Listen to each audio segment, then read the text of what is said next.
மேஷ ராசிக்கு வந்து பார்த்தீங்கன்னா விரய சனியை ஆரம்பிக்க போகிறாரு. இந்த விரய சனி காலகட்டத்தில் கொஞ்சம் ஃபைனான்ஷியல் ஸ்ட்ரெயின் அப்படின்றது இருக்கும். அனாவசியமாக வந்து யாருக்கும் பணம் கொடுக்கவும் வேண்டாம், யாருக்கிட்டையும் கடனும் வாங்காதீங்க. முடிஞ்ச வரைக்கும் கடன் வாங்காமல் இருக்கிறது நல்லது. கொஞ்சம் உடல் ரீதியாக வந்து பார்த்திங்கன்னா பிரச்சனைகள் வந்து இருக்கிறதுக்கு வாய்ப்புகள் இருக்குது. பேசுகிற வார்த்தைகளில் கொஞ்சம் கவனமாக இருக்கணும். தேவையில்லாமல் அனாவசியமாக வந்து செலவு பண்ணுறதை வந்து அவாய்ட் பண்ணணும். நம்மளுக்கு அந்த மாதிரி சூழ்நிலைகள் தான் வரும். குடும்பத்தின் மூலமாக வந்து அந்த மாதிரி செலவு பண்ணுற மாதிரி சூழ்நிலைகள் வந்துடும். இருந்தாலும் இது ரொம்ப முக்கியமாக அனாவசியமாக இல்லையான்னு நீங்கள் யோசனை பண்ணி செய்யணும். அதே மாதிரி விவசாயம் சார்ந்த துறைகளில் இருக்கிறவங்க கொஞ்சம் வந்து பார்த்திங்கன்னா இன்னுமே கொஞ்சம் கவனமாக இருக்கணும். நம்ம கூட இருக்கிறவங்களால நம்ம வந்து அவங்க நல்லவர்களா இல்லை வந்து தீயவர்களான்னு தெரியாமல் வந்து சில பேர் வந்து நம்ம கூடவே இருப்பாங்க. நம்ம நல்லவங்க நினச்சிட்டு இருப்போம் அவங்க, ஆனால் நிஜமாக அவங்க நல்லவங்க அப்படின்ற கேட்டகரியில் இருக்க மாட்டாங்க. ஆனால் நம்ம அவங்க என்னமோ நம்மளுக்கு நல்லது நினைப்பாங்க அப்படின்னு நினச்சிட்டு இருப்போம். அந்த மாதிரி நபர்களால் வந்து பார்த்திங்கன்னா ஃபைனான்ஷியலாக வந்து கொஞ்சம் ப்ராப்ளம்ஸ் வரதுக்கு வாய்ப்புகள் இருக்குது. ட்ராவல் பண்ணும்போது கொஞ்சம் ஜாகிரதையாக இருக்கணும். ரொம்ப நெசசிட்டி இருந்தால் ட்ராவல் பண்ணுங்கள். இப்போ எங்கேயாவது நீங்கள் வந்து ஒரு ட்ராவல் பண்ணணும், ஒரு ஃபாரின் ட்ராவல் பண்ணணும் அப்படின்னா முன்னாடியே பிளான் பண்ணி நீங்கள் ட்ராவல் பண்ணணும். இல்லை லாஸ்ட் மினிட்ல ஃப்ளைட் புக் பண்ணும்போது உங்களுக்கு தெரியும் அந்த சார்ஜஸ் அதிகமாக இருக்கும். இப்போ ட்ரெயினில் போகிறோன்னா தட்கல் நம்ம புக் பண்ணும்போது அதிகமாக இருக்கும். ஏதோ ஒரு வகையில் வந்து இது கேன்சல் பண்ணிடுறோம் அப்படின்னா கேன்சலேஷன் ஃபண்டும் வந்து பார்த்திங்கன்னா நம்மளுக்கு பெருசாக வந்து பார்த்திங்கன்னா ரீஃபண்ட் ஆகிறதுலையும் சேலஞ்சஸ் இருக்கும். ஸோ எந்த ஒரு இந்த ட்ராவல் ரிலேட்டட் இதையுமே கொஞ்சம் பிளான் பண்ணி நம்ம செய்யும்போது இந்த மாதிரி தேவையில்லாத செலவுகளை நம்ம குறைச்சிக்க முடியும். கொஞ்சம் தூக்கம் வந்து கெடுற மாதிரியான அமைப்புகள் இருக்கிறதுனால, நம்மளுடைய மன நிம்மதி கெடுற மாதிரியான அமைப்புகள் இருக்கிறதுனால முடிஞ்ச வரைக்கும் வந்து பார்த்தீங்கன்னா உங்களுடைய மனசு ஒத்து போகாத இடங்கள்ல வந்து பார்த்தீங்கன்னா ஆர்குமெண்ட் பண்ணாதீங்க. தேவையில்லாத இந்த வீண் வாக்குவாதங்கள் வந்து பார்த்தீங்கன்னா உங்களை வந்து பார்த்தீங்கன்னா இதுக்கு முன்னாடி நீ இப்படி இல்லை, இப்போ ரொம்ப மாறிட்ட அப்படின்னு சொல்லி இது குடும்பத்தில் வந்து இதை மாதிரியான பேச்சுக்கள் வந்து வரத்துக்குண்டான வாய்ப்புகள் இருக்கிறதுனால கொஞ்சம் பேசுகிற வார்த்தைகளில் கவனமாக இருக்கணும். ஏன்னா வந்து சனி வந்து தன் 3ஆம் பார்வையால் மேஷ ராசிக்கு 2ஆம் பாவமான ரிஷப ராசியை பார்க்குறாரு. அப்போ ரிஷப ராசின்றது வாக்குஸ்தானமாக வருது. 6ஆம் பாவம்ன்றது வந்து பார்த்திங்கன்னா நம்ம சுற்றி வேலை செய்கிற ஆட்கள். நான் சொன்ன மாதிரி நம்ம ஃப்ரெண்ட்ஸுன்னு நினைப்போம், அவங்க வந்து பார்த்திங்கன்னா நம்மளோட எளிமையாக இருப்பாங்க. நண்பர்களாக நினச்சவங்க வந்து நம்மளுக்கு வந்து பார்த்திங்கன்னா எப்போ அவங்க வந்து எதிரிகளாக மாறி இருப்பாங்களே நம்மளால் வந்து நினச்சி கூட பார்க்க முடியாது. அந்த மாதிரியான ஒரு காலகட்டம். இதை எல்லாத்தையுமே வந்து பார்த்திங்கன்னா ஒரு ஜோதிடம் அப்படின்றதே வந்து பார்த்திங்கன்னா வரக்கூடிய காலகட்டம் இப்படி இருக்குது. அதை எப்படி நம்ம இன்னும் சிறப்பாக செயல்பட்டால் நம்ம வந்து அந்த பிரச்சனைகளை வந்து கொஞ்சம் குறைச்சிக்கலாம் அப்படின்றது தான் ஜோதிடம் அப்படின்றது. Prevention is better than cure அப்படின்னு சொல்லுவாங்க பார்த்தீங்களா. அந்த பழமொழிக்கு நிகரான ஒரு அற்புதமான தெய்வீக கலை தான் வந்து ஜோதிடம். அதனால இந்த விஷயங்களெல்லாம் கொஞ்சம் உணர்ந்து நம்ம செயல்படும் போது நம்மளுடைய வாழ்க்கை வந்து ரொம்ப ரொம்ப சுமூகமாக இருக்கும். இதெல்லாம் வந்து பார்த்திங்கன்னா ஜென்ரலாக வந்து ஃபைனான்ஷியலாக எப்படி இருக்கும் அப்படின்ற மாதிரியான இது நம்மளுடைய அந்த பொருளாதார ரீதியாக இருக்கிற விஷயம். ஹெல்த் அப்படின்னு பார்க்கும்போது உடல் ரீதியாக வந்து பார்த்திங்கன்னா கொஞ்சம் அக்கறை எடுத்துக்கணும். நான் சொன்ன மாதிரி ஸ்லீப் டிஸ்டர்பன்சஸ் இருக்கும். அதே மாதிரி ஆறுன உணவுகளை சாப்பிடக்கூடாது. முடிஞ்ச வரைக்கும் ஃப்ரெஷ்ஷாக சாப்பிட்ணும். முடிஞ்ச வரைக்கும் வந்து பார்த்திங்கன்னா ரோட் சைட் ஃபுட்ஸ் சாப்பிடாதீங்க. வேறு வழி இல்லாமல் வந்து பார்த்திங்கன்னா நம்ம இந்த மாதிரி மெஸ்ஸில் ஹோட்டலில் சாப்பிட்ற மாதிரி சூழ்நிலைகள் வந்தால் வேறு வழி இல்லைன்னா சாப்பிடுங்க. முடிஞ்ச வரைக்கும் நீங்கள் வந்து சிம்பிள் ஃபுட்டாக சாப்பிட்டாலும் வந்து வீட்டில் சாப்பிட்றது தான் பெட்டர். இப்போ இருக்கிற பீரியட் அப்படி தான் இருக்குது.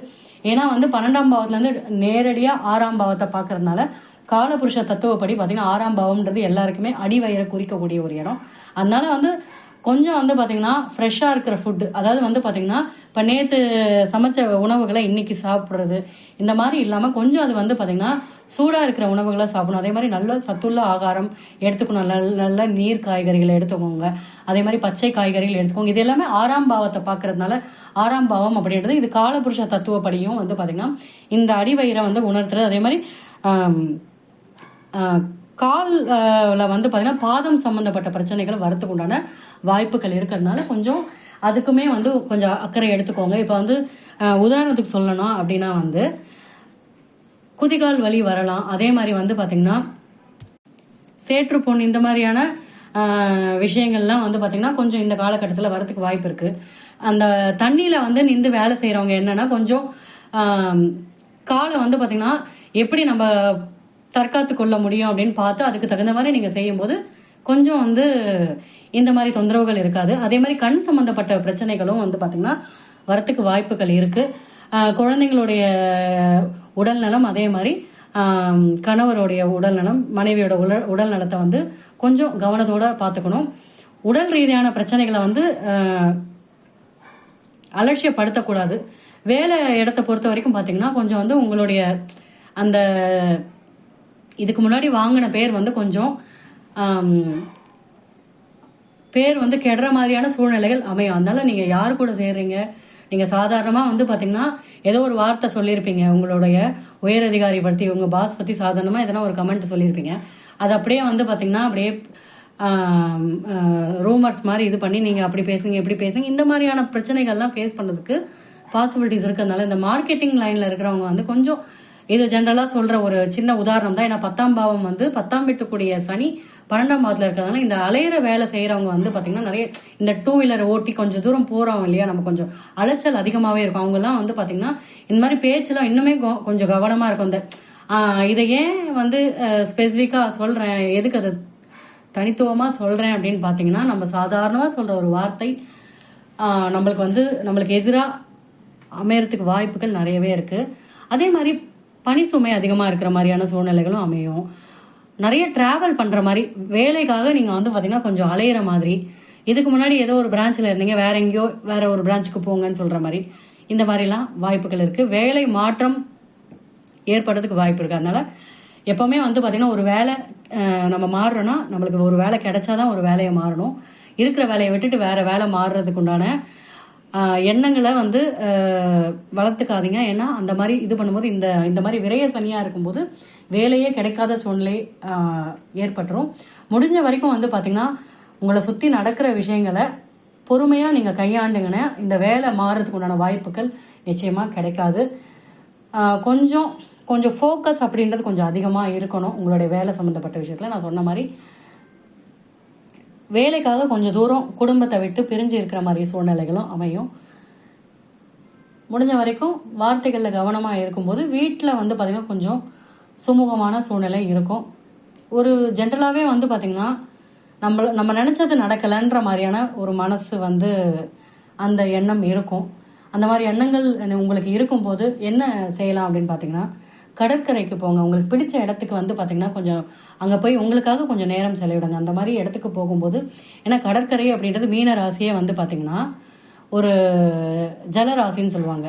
கடற்கரை பகுதிகளுக்கு போறது, அங்க கொஞ்சம் ரிலாக்ஸ்டா வந்து உங்களுடைய ஒரு வெண்ட் அவுட்டா வச்சுக்கலாம். உங்களுக்கு மனசு கொஞ்சம் கலக்கமா இருக்கு, ஏதோ ஒரு லேகிங் இருக்கு, கொஞ்சம் ரீசார்ஜ் ஃபீல் வேணும் அப்படின்னா நீங்க இந்த மாதிரி ஃபேமிலியோட இல்ல ஃப்ரெண்டோட நீங்க அந்த இடத்துக்கு போகும்போது நல்லா வந்து ஒரு ஹாப்பியான ஒரு லைட்டா இருக்கும். உங்களுடைய மனசு வந்து பாத்தீங்கன்னா போயிட்டு வந்ததுக்கு அப்புறம் ஓகே நம்மளால வந்து மேனேஜ் பண்ண முடியும்ன்ற அந்த எண்ணங்கள் வரும். ஸோ இது வந்து இந்த பொதுவான பலன்கள். இதுக்கு அடுத்து பார்க்கும்போது ரொம்ப முக்கியமான முடிவுகளை எடுக்கிறத வந்து அவாய்ட் பண்ணணும். உங்களுடைய பேரையோ இல்லை உங்களுடைய ரெப்யூட்டேஷனையோ அஃபெக்ட் பண்ற மாதிரி எந்த ஒரு செயலையும் ஈடுபடாதீங்க. அனாவசியமான இன்வெஸ்ட்மெண்ட்ஸ் எதுவும் பண்ணாதீங்க. சீட்டு போடுறது, இல்லை புதுசா கடன் வாங்குறது, இல்லை கடன் கொடுக்கறது, இந்த மாதிரி விஷயங்கள் வந்து பண்றதுக்கு முன்னாடி ரொம்ப யோசனை பண்ணுங்க. முடிஞ்ச வரைக்கும் வந்து பாத்தீங்கன்னா சேவிங்ஸ் வந்து ட்ரை பண்ணுங்க. சின்னதா ஒரு சேவிங்ஸ் வந்து பாத்தீங்கன்னா ட்ரை பண்ணுங்க. அது வந்து ஒரு எமர்ஜென்சி டைம்ல உங்களுக்கு ரொம்ப யூஸ்ஃபுல்லா இருக்கும். அந்த மாதிரி இது வந்து ரிசோர்ஸ் மேனேஜ்மெண்ட் சொல்லுவாங்க இல்லைங்களா, அந்த மாதிரி அந்த டிஃபிகல்ட் டைம்ஸ்க்கு ஒரு ரிசோர்ஸ் வந்து நீங்க வந்து ஏற்படுத்திக்கணும். அதே மாதிரி யாருடைய லாஜிக்கையும் ரீசனையும் வந்து பாத்தீங்கன்னா இக்னோர் பண்ணாதீங்க. முடிஞ்ச வரைக்கும் மற்றவங்களுடைய அந்த ஆலோசனைகளை வந்து நீங்க வந்து கேர்ஃபுல்லா ஹேண்டில் பண்ணணும். இதுதான் வந்து பாத்தீங்கன்னா மேஷ ராசிக்கு உண்டான பொதுவான பலன்கள். ஒரு அவுட்லைன் அப்படின்னு பாத்தீங்கன்னா இந்த சனி பயிற்சி எந்த மாதிரி விஷயங்களை நம்மளுக்கு வந்து சேலஞ்சஸ் கொடுக்கும்னு பாத்தீங்கன்னா, பொருளாதாரம், உடல் நலம், அதே மாதிரி குடும்பத்துல இருக்கிற சூழ்நிலைகள், குடும்பத்துல மன நிம்மதி, இது சம்பந்தப்பட்ட விஷயங்கள் கொஞ்சம் வந்து பாத்தீங்கன்னா கேர்ஃபுல்லா பிளான் பண்ணீங்கன்னா, கொஞ்சம் ஃபோக்கஸ் பண்ணீங்கன்னா இந்த பீரியட் வந்து பாத்தீங்கன்னா பெட்டராகவே இருக்கும். பிளானிங் தான் இங்க ரொம்ப இம்பார்ட்டன்ட். வயதுல பெரியவங்க கிட்ட கொஞ்சம் பணிவா பேசுறது ரொம்ப முக்கியம். அவங்க கூட வந்து பாத்தீங்கன்னா கொஞ்சம் மிஸ் அண்டர்ஸ்டாண்டிங் வரதுக்கு வாய்ப்பு இருக்கு. அதாவது கருத்து வேறுபாடுகளால கொஞ்சம் வந்து உறவையே வந்து பாத்தீங்கன்னா நீங்க வந்து கொஷின் பண்ற அளவுக்கு வரும். அதனால வயதுல பெரியவங்க, அப்பா மாதிரியா உறவு நிலையில இருக்கவங்க கிட்ட கொஞ்சம் கொஞ்சம் பணிவா பேசுங்க. இதெல்லாம் தான் வந்து பாத்தீங்கன்னா இந்த மேஷ ராசிக்கு சனி பெயர்ச்சி பலன்கள். இது வந்து பாத்தீங்கன்னா நம்ம இதை சரியா கையாளும் போது நம்மளுக்கு வந்து நம்ம சூழ்நிலை எல்லாமே வந்து பாத்தீங்கன்னா ஒரு மகிழ்ச்சிகரமா இருக்கும். இது வந்து நம்மளுக்கு ஃபுல்லாவே நெகட்டிவாவே இருக்கு, எதுவுமே ஹாப்பியா எதுவுமே இல்லையா அப்படின்னு நீங்க நினைக்கிறது வந்து என்னால வந்து உணர முடியுது. உங்களுடைய அந்த மனசுல நீங்க கேட்குற கேள்வி எனக்கு கேட்குது. இப்போ வந்து பாத்தீங்கன்னா மே 2025 வரைக்கும், மே 14 2025 வரைக்கும் குரு பகவான் ரிஷபராசியில இருப்பார். ஸோ இந்த காலகட்டம் வரைக்குமே வந்து பாத்தீங்கன்னா பெட்டரா தான் இருக்கும். அதுக்கப்புறம் வந்து பாத்தீங்கன்னா ராகு கேது பயிற்சியும் வந்து பாத்தீங்கன்னா இந்த மே மாசம் 18ஆம் தேதி பயிற்சி ஆகுது. இந்த பீரியடும் ஓரளவுக்கு பெட்டரா இருக்கும். அது வரைக்கும் வந்து இந்த மே மந்த் வரைக்கும் கொஞ்சம் வந்து பாத்தீங்கன்னா நான் சொன்ன ஏரியாஸ்ல கேர்ஃபுல்லா இருக்கிறது ரொம்ப முக்கியம். இந்த மே மாசத்துக்கு அப்புறம் கொஞ்சம் ஒரு ரிலீஃப் இருக்கும். மேஷ ராசிக்கு 3ஆம் பாவத்துல குரு போக போறாரு. மேஷ ராசிக்கு ராகு வந்து 11ஆம் பாவத்திலையும் கேது 5ஆம் பாவத்திலையும் இருக்க போறாரு.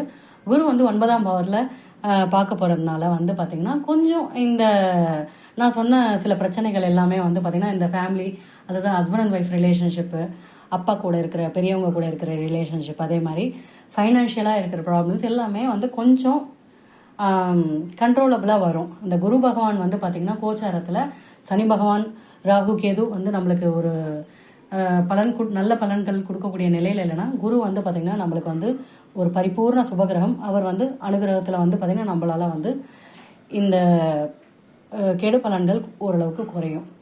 என்ன பரிகாரம் இந்த சனி பயிற்சிக்கு மேஷ ராசிக்கு என்ன பரிகாரம்? ரொம்ப சிறப்பான ரொம்ப எளிமையான பரிகாரம் அப்படின்னா என்னன்னா, உங்களால முடிஞ்ச அளவுக்கு வந்து பாத்தீங்கன்னா யார் உங்களை வந்து விரும்பி வேண்டி கேட்குறாங்களோ அவங்களுக்கு உணவு பொட்டலங்கள் வாங்கி கொடுங்க. இல்லை உணவு நீங்களே சமைச்சு கூட எடுத்துட்டு போய் கொடுக்கலாம்.